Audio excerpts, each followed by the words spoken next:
Hey everybody, welcome back to Leosophy. It's time for another Mental Diets episode. This is the April edition, and there was no March edition because the most recent one was like the last week of February. Um, so, music. Let's start with music. This one's a little weird. It's almost cliche on certain image boards to like this song, and I really hate how the beginning just sounds like just an attempt to be edgy.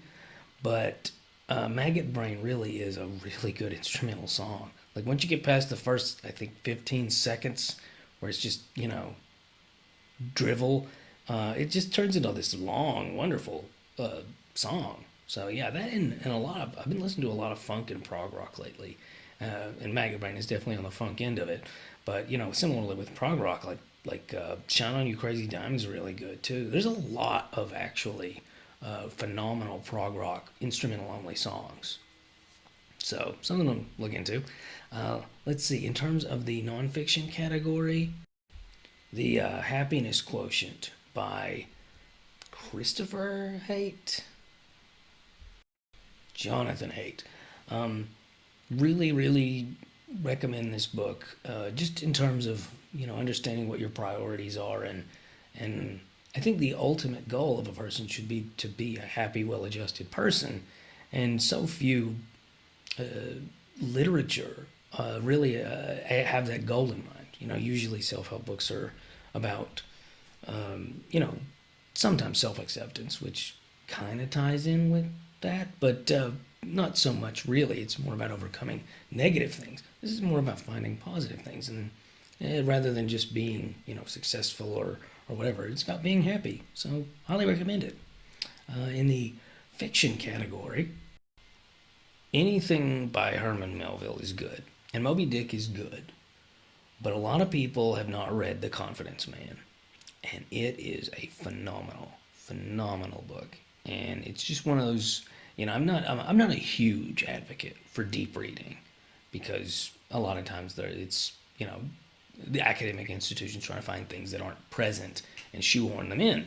But The Confidence Man by Melville is one of those stories where you could literally sift through it for weeks. And it's not a very long story. There's just a lot. There's a lot that he has layered within that story. It is phenomenal. So, highly recommend The Confidence Man by Herman Melville. I've got two this time around. One is just in general. This one the whole family could watch, and that's The Great British Bake Off.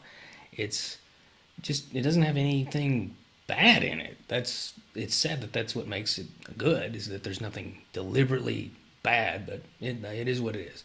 Um, and the other one is more family geared. I absolutely have.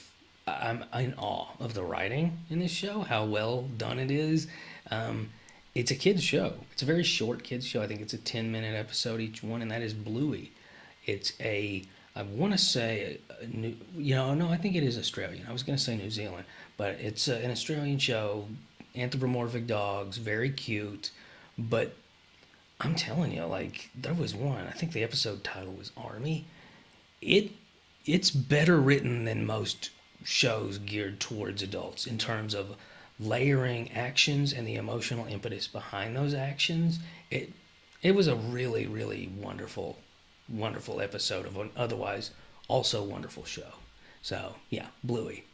Um, that brings me last to film. What would be a good, moving, uplifting, or otherwise just positive to put in your brain movie? My Octopus Teacher really lives up to the hype. I saw it recently and I was rather shocked because here's the thing I feel a rather intense range of emotions regarding animals anyway. I love animals, all animals, and I've always loved cephalopods. Cuttlefish are actually my favorite animal. So, you know, I knew that I was going to become emotionally attached to this octopus going into it, but I wasn't expecting other people who I watched the film with to have this same experience because, again, I love cephalopods anyway, but they did. And that was what was kind of cool about it. It's a little bit ham fisted, some of the philosophizing by the diver guy, the South African fella, but really, I mean, you do feel for him, and you follow his experience, and it was great. It was an absolutely great film, and I highly recommend everybody watch it. The only people I don't recommend watching it is, there are some pretty emotionally heavy scenes for like kids under 9, I guess. Maybe that's debatable. If you get a real sensitive 9-year-old or 7-year-old, maybe hold off. But other than that, terrific film. So highly recommend it.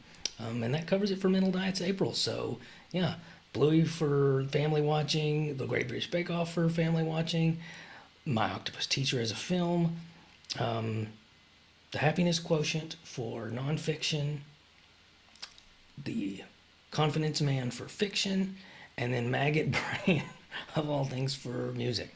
So like, share, subscribe, keep asking questions. Bye.